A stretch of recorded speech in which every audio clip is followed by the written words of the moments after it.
সেই মহান সত্তা আল্লাহ সুবহানাহু ওয়া তাআলার জন্য, যিনি আমাদের সৃষ্টি করেছেন, শুধু সৃষ্টি করেননি, এই পৃথিবীতে সহস্র কোটি মাখলুকাত সৃষ্টি করার পরেও যিনি আমাদেরকে ঈমান দিয়ে পরিপূর্ণতা দান করেছেন, সেই মহান সত্তা আল্লাহ সুবহানাহু ওয়া তাআলার সংক্ষিপ্ত শুকরিয়া সুজুদ আদায় করি। তার নিজেরই শেখানো ভাষা দিয়ে সকলে এক বাক্যে পড়ি আলহামদুলিল্লাহ। শামিরউদ্দিন টোলা পূর্বপাড়া জুমা মসজিদের উন্নতি কল্পে এবং পরিচালনায় আজ 23শে মার্চ 2026 সোমবার যে আলোচনা সভার আয়োজন করেছিলেন, মহান সত্তা আল্লাহ সুবহানাহু ওয়া তাআলা এই আলোচনা সভাটিকে কবুল করেছেন। আর এই আলোচনা সভাটিকে সফল করার জন্য সার্বিক দিক দিয়ে যারা সাহায্য এবং সহযোগিতা করেছেন, তাদের প্রত্যেকের নাম স্বতন্ত্রভাবে নিয়ে শুকরিয়া আদায় করা সম্ভব নয়। তারপরেও যারা অর্থ, শ্রম, অক্লান্ত পরিশ্রম, দোয়া এবং পরামর্শ দিয়ে সহযোগিতা করেছেন, আল্লাহ সুবহানাহু ওয়া তাআলা তুমি তাদের প্রত্যেকের নেক নিয়াত এবং নেক আমলগুলোকে কবুল করে নাও, সকলে পড়ি আমিন। মহান সত্তা আল্লাহ সুবহানাহু ওয়া তাআলার কাছে দোয়া, এই প্রার্থনা, আল্লাহ সুবহানাহু ওয়া তাআলা আমরা মানুষ, আমরা কম বেশি ছোট বড় ভুল ত্রুটি বিচ্যুতি গুনাহ পাপ অন্যায় করে থাকি। আজকের এই আলোচনা সভার উসিলায় আমাদের পেছনের ছোট ছোট গুনাহগুলোকে তুমি ক্ষমা করে দাও, সকলে পড়ি আমিন।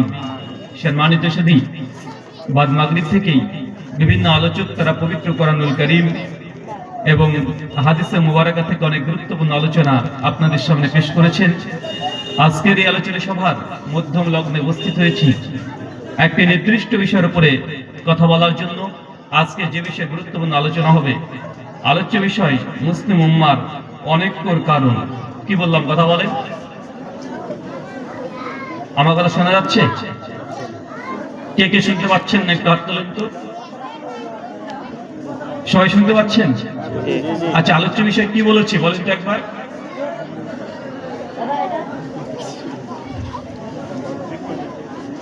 বলেন।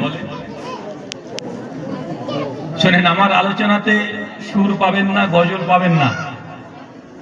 আমি শুধু কাটা কাটা করার সুন্নাহ থেকে কিছু কথা বলবো, আর ঘন্টা 2 ঘন্টা 3 ঘন্টা ধরে আলোচনা করি না। জাস্ট 1 ঘন্টা আলোচনা থাকবে, আর তারপরে আলোচনাকে সামনে রেখে আপনাদের প্রশ্ন উত্তর।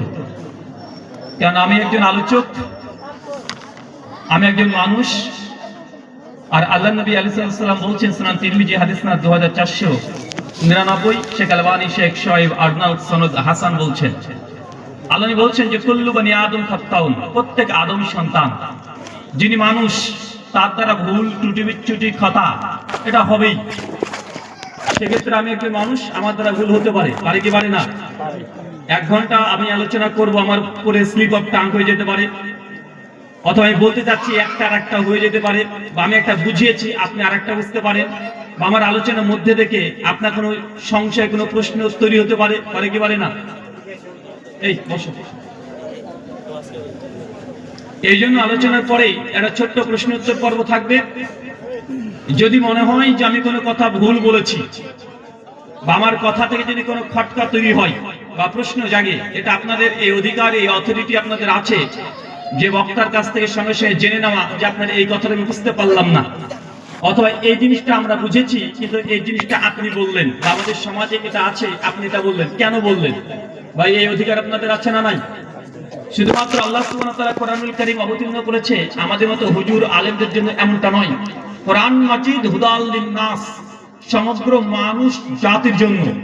যেই মানুষ, সে হোক মুসলমান, হিন্দু, বৌদ্ধ, খ্রিস্টান, ইহুদি, যেই হোক না কেন, কোরআন মাজিদ মানুষের হেদায়েতের জন্য এসেছে। অবশ্যই কোরআনুল কারীম, হাদিসে মুবারাকা, এগুলো বুঝ সবাই যে বুঝতে পারবে এমনটা নয়।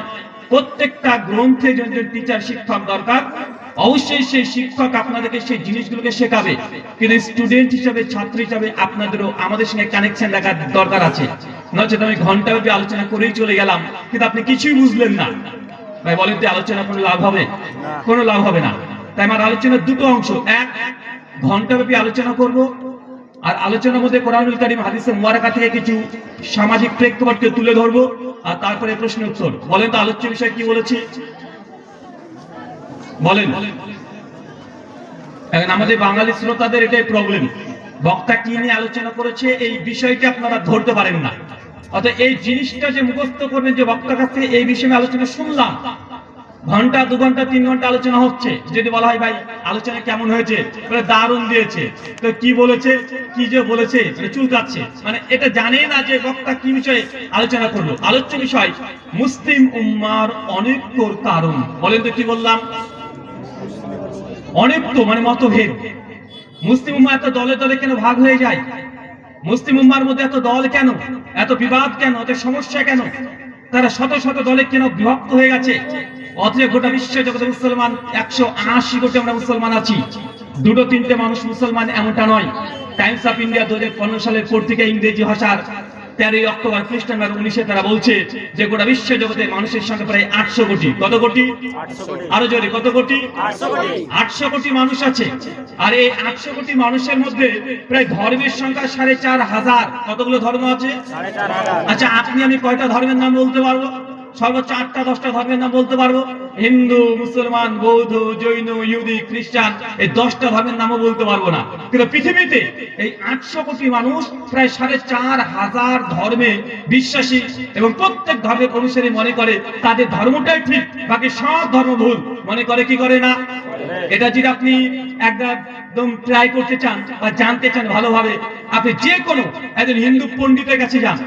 পণ্ডিতকে কি যে বলেন যে পণ্ডিত মশাই, এই যে রমজান মাসে আমরা মুসলমান পাক্কা 30টা দিন আমরা উপবাস পালন করেছি, তথা সিয়াম, রোজা, ফাস্টিং, আমরা না খেয়ে, সে একদম অন্ধকার থেকে শুরু করে মাগরিব পর্যন্ত না খেয়েছিলাম, আমরা এক টোপ পানি পর্যন্ত খাই নাই।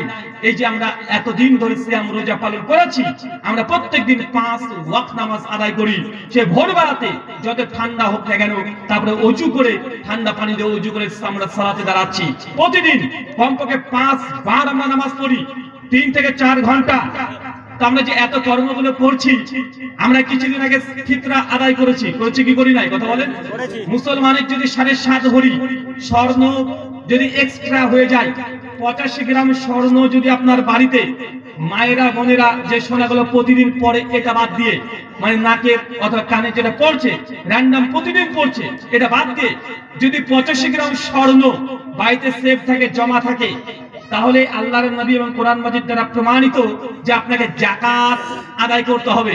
মানে 85 গ্রাম স্বর্ণ অতিরিক্ত হলে 2.5% হারে আপনাকে গরিব মিসকিন ফকিরদেরকে টাকা বন্টন করতে হবে। তো গোটা বিশ্ব জগতে ধর্মের জন্য সবচেয়ে দান যদি কেউ করে থাকে, 1 নম্বর আছে মুসলমান। কারা?